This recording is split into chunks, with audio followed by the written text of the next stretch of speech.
Oi, pessoal, meu nome é Júlia, estou aqui com o Vitor e com a Sara para falar um pouquinho sobre a vontade. Eu sou professora, tenho 25 anos, atualmente eu atuo no terceiro ano do ensino fundamental e há alguns anos eu iniciei o estudo da logosofia, que é uma ciência que tem me ensinado muito. Tenho aprendido a me conhecer um pouco melhor, me superar, viver uma vida cada vez mais ampla e mais feliz. Meu nome é Vitor, eu tenho 28 anos, sou advogado, também comecei meus estudos há alguns anos e vem sendo uma experiência muito feliz. E eu não sei se todos sabem o que é logosofia, então para os que não sabem, é uma ciência que estuda, né, a nós mesmos, nosso mundo interno, e como esse mundo interno relaciona com o mundo externo. Ela foi criada em 1930 por um pensador argentino, Carlos Bernardo González Pecotti. Olá, eu sou a Sara, tenho 28 anos, sou engenheira civil, eu trabalho hoje na Prefeitura de Ribeirão das Neves, que é uma cidade que fica na região metropolitana de Belo Horizonte. Atuo hoje na Secretaria de Educação, então eu cuido da parte física das escolas. Hoje a gente está aqui para falar, como a Júlia trouxe, sobre a vontade, e o título da atividade é Do Querer ao Fazer. Como mobilizar o mecanismo da vontade? Espero que todos aproveitem. Então, para a gente começar, acho que a gente podia trazer algumas perguntas, né, que a gente se fez com esse estudo. E a primeira que veio para mim foi o que é a vontade, né? Se a gente está falando desse tema, o que é realmente a vontade? E o que me traz energia para realizar as coisas? E também o contrário, né? O que me tira energia? Fiquei pensando que às vezes a gente realiza, tá lá cansado, né? Não quer realizar mais nada no dia, viver um dia difícil às vezes. E se alguém chama para fazer alguma coisa que a gente gosta muito, como que parece que surge energia, né? A gente quer fazer aquilo logo. Por que isso acontece? Foi algo que eu me perguntei também. E até pensando no nosso título de hoje, o que será que acontece para, às vezes, eu ficar ali no meio do caminho entre o querer e o fazer, né? Não chegar a concluir um propósito que eu me faço, algum projeto que eu crio. Por que isso acontece? Imagino que aconteça com vocês também, né? Por que será? E eu fiquei pensando justamente no título, né, do querer ao fazer, como mobilizar o mecanismo da vontade. Então, eu fiquei pensando que existe ali, né, uma distância entre o querer e o fazer. E aí eu fiquei refletindo, né, para comprovar isso, né, que existe essa distância, naqueles propósitos, né, que a gente cria no final do ano, né, e volta e meia está lá na nossa lista de novo, né, eu mesmo fiquei recordando de alguns, de fazer mais atividade física, de comer melhor, de estudar um pouco mais, né? Ler um livro. Ler um livro a cada ano, né? Todo ano. Um livro por mês. Um livro por mês. E aí eu fiquei pensando, né? Por que muitos desses propósitos que a gente cria, a gente não consegue manter ele ao longo do ano, né? Então eu fiquei perguntando se querer não é o suficiente? O que acontece ali, né? Nesse meio do caminho? Se querer e vontade são a mesma coisa? E surgiram várias dessas perguntas. Eu acho que, com certeza, tem uma distância entre o querer e o fazer, né? Não é a mesma coisa. E achar que é a mesma coisa seria só para automotivação, né? Mas eu venho entendendo que o querer já é uma parte relevante do fazer também. Porque muitas vezes o problema está antes do querer, né? Que é no próprio conceito de querer. E o que me ajuda a ilustrar essa compreensão é um outro conceito que a logosofia traz, que é o conceito de pensamentos, né? A logosofia define que eles são entidades psicológicas autônomas dotadas de vontade própria. Ou seja, né, são literalmente seres vivos, né, mas não físicos, né, metafísicos. E essa é uma realidade que eu consigo perceber no dia a dia. É um exemplo que eu sempre dou para meus amigos, né? Todo mundo procrastina um pouco, mas alguém já decidiu, parou um dia e falou, agora eu vou me tornar uma pessoa procrastinadora. É claro que não, né? Espero que não, pelo menos. Mas ainda assim a gente está fazendo uma tarefa, um dever, alguma coisa, e aparece um impulso mental, né, que dá para escutar, sugerindo que a gente pegue o Instagram, por exemplo, né, e muitas vezes acaba pegando. E se esse impulso, né, não foi criado por mim, não faz parte da minha vontade, como ele está lá, né? E esse é um aspecto relevante para entender se o querer é meu mesmo ou não. Um outro exemplo que eu gosto é do tímido. Né? O tímido quer fugir dos ambientes cheios ou quer evitar falar em público? A princípio parece que sim, mas com certeza não. Acho que todo tímido gostaria de poder estar no ambiente cheio de pessoas, né, participar de atividades. Então existe uma vontade que é alheia dele e que influencia na forma como ele atua, né, que são a vontade do pensamento de timidez. Nesse caso da timidez é até mais ilustrativo, mas a gente tem isso no dia a dia, né, de forma mais sutil. Por exemplo, a pessoa que está com a vida mais tranquila, mas já atingiu uma condição financeira melhor e quer comprar um carrão. Tem problema nisso? nenhum, né? Pode ser a vontade dela, mas pode não ser a vontade dela. Pode ser uma manifestação, por exemplo, do pensamento de vaidade. E que é porque essa compra desse carro não corresponde àquela imagem mental que a pessoa gostaria de ser, né? E quando a gente identifica se o querer é meu mesmo, né, do pensamento, primeiro eu já percebi que ele é mais forte e constante. E um segundo ponto é que eu consigo ativamente reanimá-lo, né, ao longo do tempo para mantê-lo constante. Uhum. Realmente, Vitor, quando eu fiz aquela pergunta, né, o que me faz ficar ali no meio do caminho, de querer e fazer, foi algo que eu identifiquei também, né, que às vezes não é algo que eu quero verdadeiramente, né. E aí isso acontece desde coisas pequenas, por exemplo, um grupo aí de WhatsApp de desapego de produtos, né, às vezes eu compro aquele produto que eu nunca vou usar, que não faz sentido para minha vida, né, mas que surge um pensamento ali de querer ter aquilo ali, mas na verdade, né, não, é uma influência de pensamentos mesmo. E isso também pode acontecer em situações que trazem um impacto maior para a vida também, né? Até decisões profissionais, né? Algo que realmente vai mudar ali um caminhamento da vida e às vezes não é nenhum pensamento meu, né? Então é algo para a gente ter em conta mesmo nesse processo de querer usar a vontade para algo que vai nos fazer bem, né? Também. Né, eu fiquei pensando aqui que muito interessante nesse aspecto do estudo sobre a vontade, né, é entender um pouco desses conceitos, né, que vocês já trouxeram aqui um pouquinho. O conceito de querer, o conceito de pensamentos, né, e um conceito, né, fundamental aqui nessa atividade de hoje é o conceito de vontade, né. E o autor da Logosofia apresenta o conceito de vontade como uma força psíquica que move as energias humanas. E aí eu fiquei pensando nesse conceito, né, como ele é forte, assim, e aí me remeteu lá, né, lá no ensino médio, lá quando a gente está estudando a física, né, sobre esse conceito de vontade como uma força, né. Então, lá na física, o Newton apresenta que, na primeira lei de Newton, né, que um corpo ele só sai seu estado de inércia, né, seu estado de repouso ou de movimento retilíneo uniforme, somente se uma força resultante atuar sobre esse corpo e o fazer mudar de estado, né? Então, nesse caso, quanto maior a inércia, maior é a força necessária para mover aquele corpo, né? E aí eu fiquei pensando nesse aspecto da vontade como sendo essa força resultante que move, né, o ser humano a realizar, né? Mas aqui é importante a gente estar falando que, nesse conceito de inércia, né, trazendo para a vontade, a gente está falando de inércia mental, né, de atividade mental.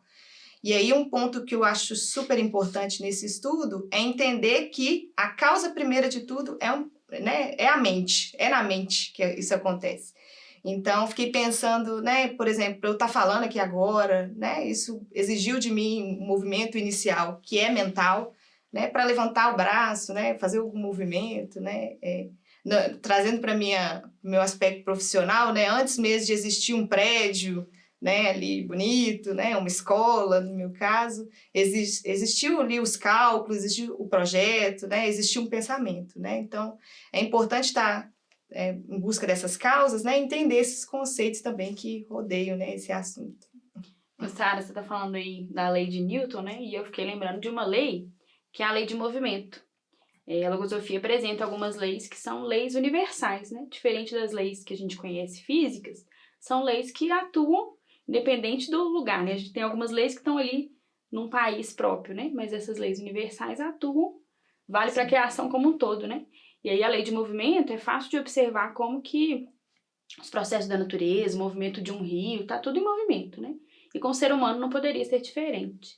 Então eu hoje compreendo que nós, né, fomos criados para estar em movimento, né? E aí esse tipo de movimento que você trouxe aí, esse movimento também da mente, né? Não é só um movimento físico. Sim. Até o físico a gente consegue perceber também, né? Eu quebrei já esses 2 dedos e aí eu vivi lá, depois que eu fiquei com o tempo com eles imobilizados, né? Quando eu fui voltar à escrita, foi difícil, exigiu um esforço maior, né? E o mesmo acontece com essa inércia mental, né? Eu lembro que quando eu era mais nova, nas férias escolares, assim, principalmente na adolescência, às vezes surgia esse pensamento de ficar ali vários dias fazendo nada, né? Sim. E aí depois, como que a mente custa funcionar, né? Assim, então é isso, assim, que a gente tem que buscar esse movimento mesmo, né? Buscar fazer a nossa mente fazer uso dos recursos que a gente tem, né? Observar, refletir, pensar.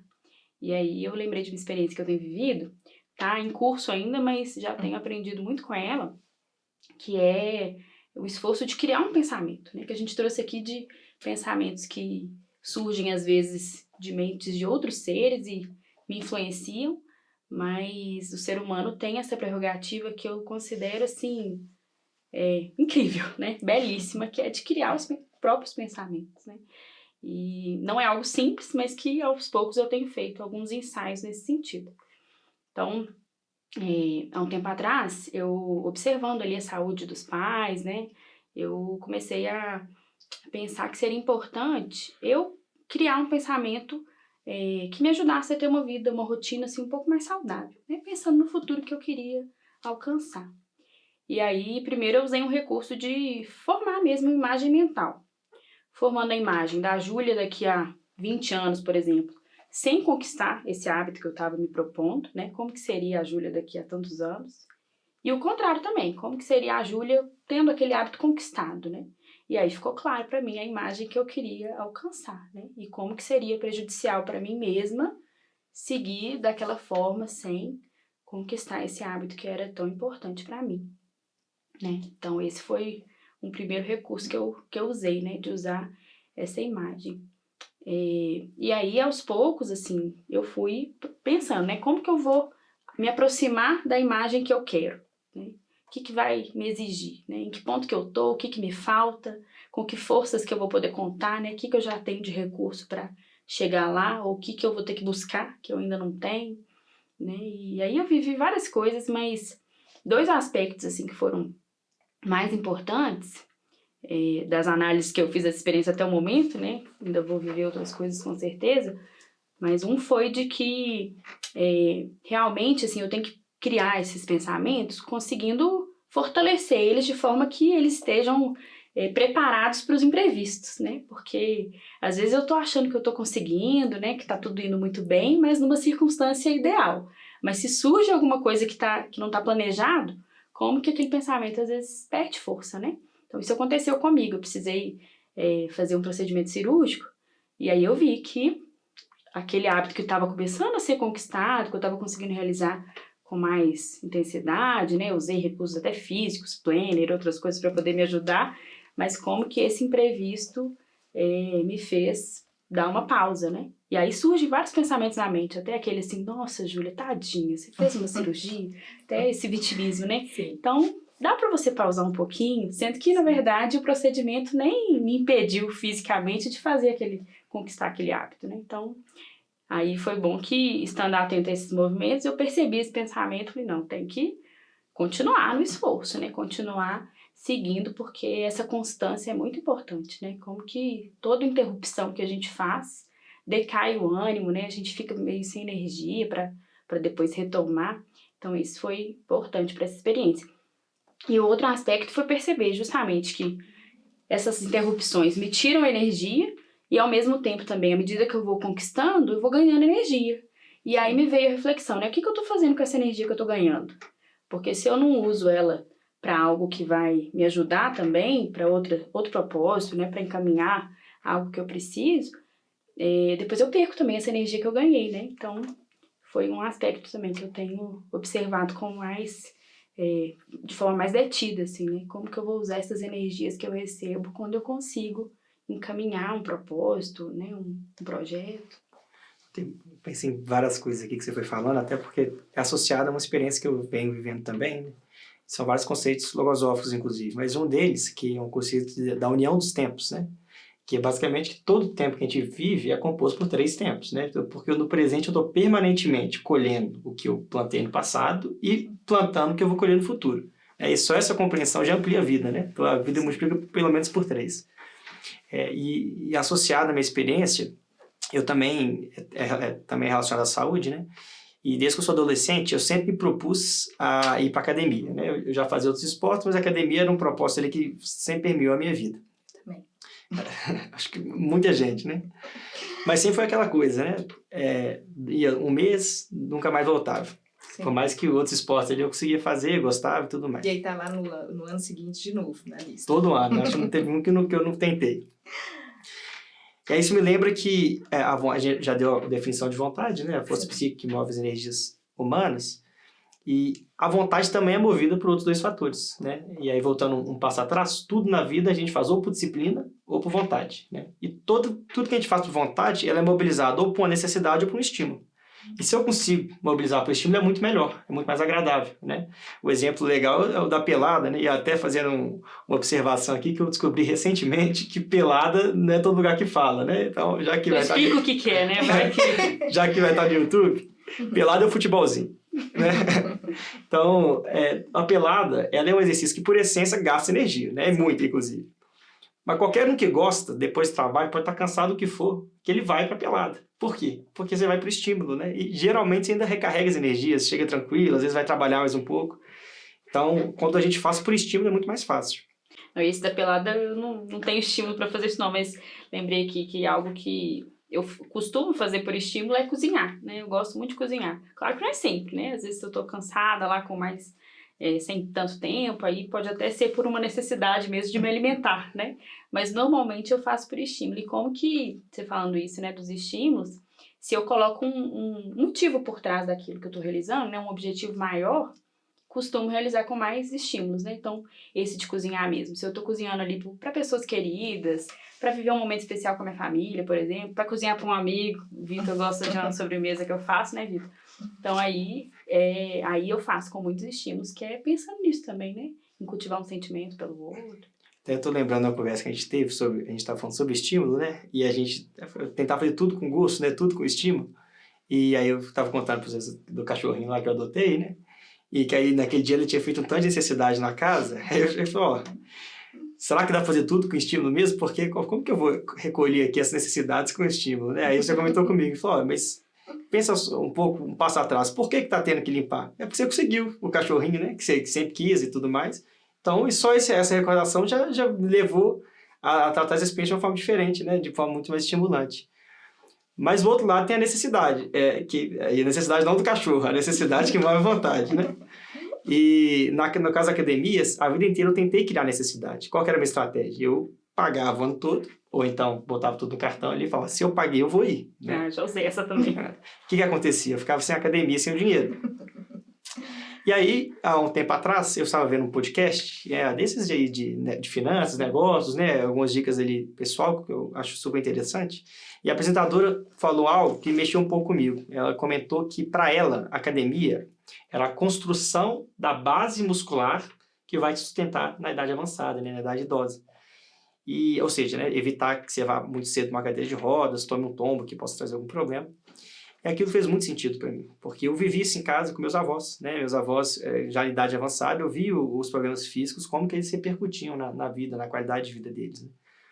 Então, tendo esse estímulo que surgiu, né, desse podcast, eu resolvi voltar com um propósito esse ano.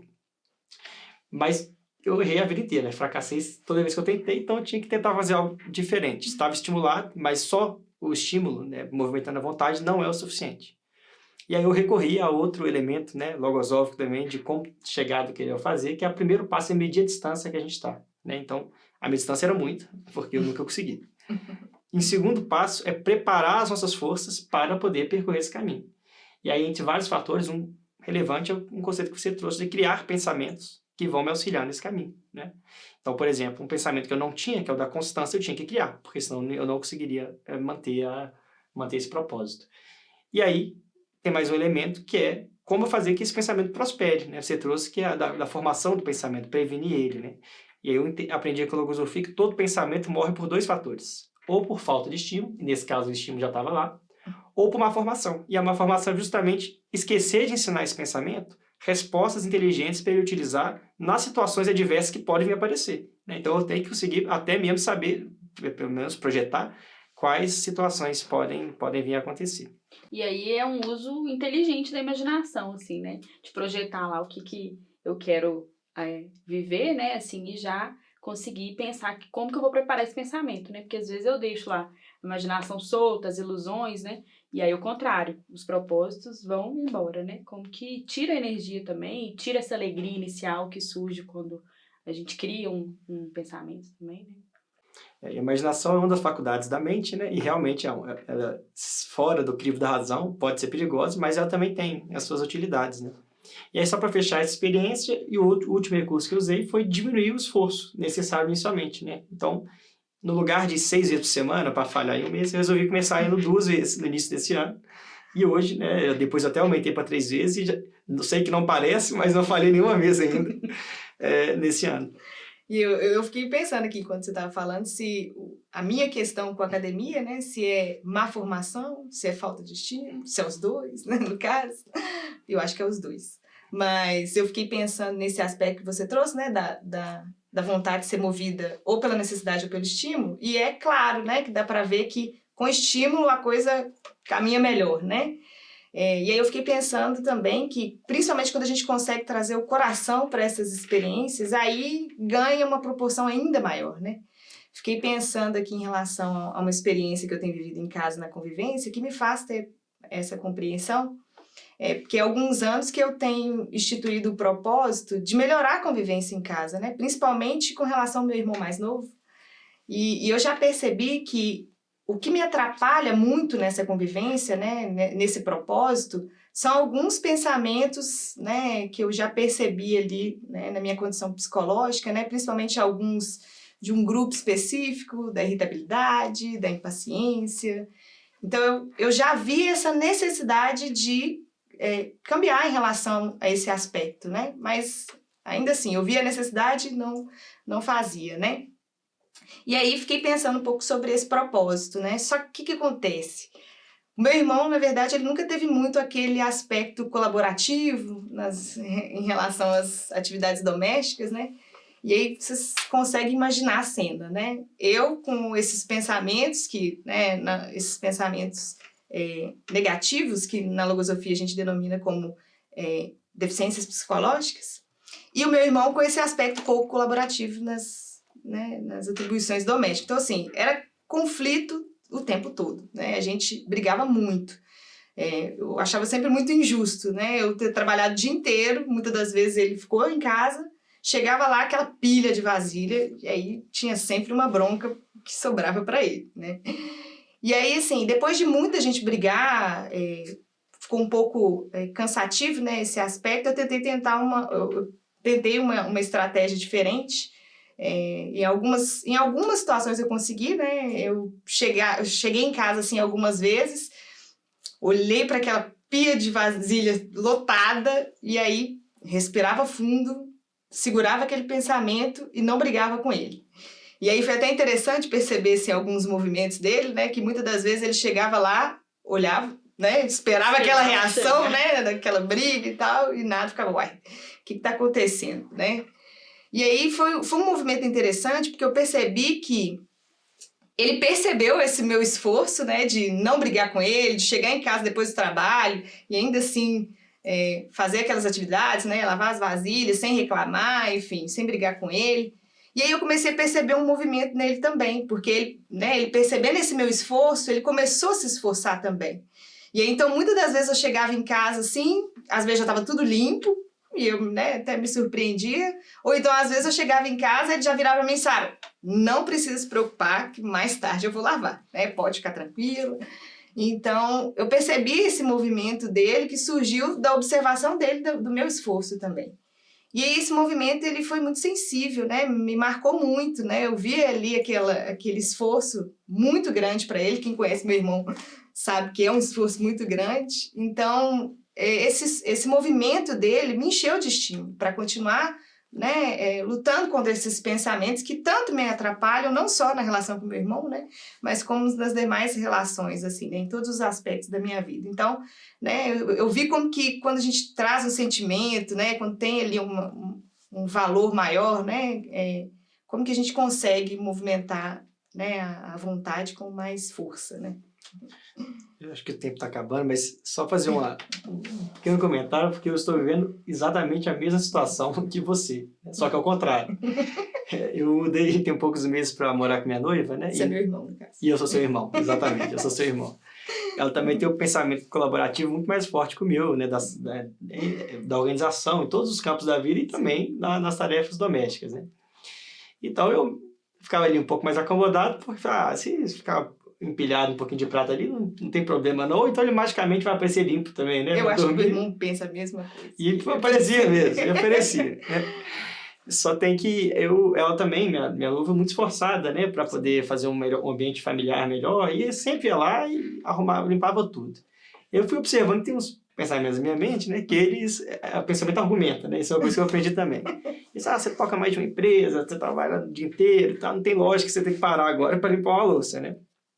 Mas aí, vendo o exemplo dela, eu falei, mas ela também trabalha muito, e alguns dias mais que eu, né, chega tarde em casa. Então não é justo que essa situação, isso me sensibilizou e também colocou em movimento, né? Claro que não me comparo a ela ainda, mas estou fazendo um esforço ativo de sempre que eu posso colaborar mais, né, com constância. E aí essa experiência que você viveu na sua casa e que eu venho vivendo, né, na minha casa também, ela me lembra uma outra característica dos pensamentos, é que eles transmitem de mente a mente, né? E é isso também do dia a dia a gente vê, né? Acho que todos já se pegaram repetindo a verdade absoluta de um influenciador, amigo, professor, sem sequer refletir sobre ela, né? Mas isso não é só para o mal. Então, um pensamento positivo, né, o da colaboração que você criou, que minha noiva criou, ele transmitiu para a mente do seu irmão e para a minha mente. E aí isso me lembra de uma prerrogativa incrível do ser humano, que é a de mudar o ambiente no qual nós vivemos, mudando o que nós pensamos.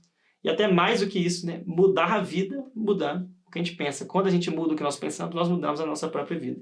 E um aspecto interessante dessa experiência, né, que nós dois vivemos, né, porque há muito aquela posição de esperar do outro, né, uma iniciativa, muitas das vezes, né, a gente costuma até falar, esperar do outro os 90%, sendo que eu entrego 10%, ainda acho muito. Né? Então, nos colocar nessa posição de entregar os 100%, né, e aí a gente vê esse aspecto, né, como que melhora na convivência, né, no dia a dia. Então, essa mudança, né, de posição é que propiciou isso tudo, né? Então, é muito interessante.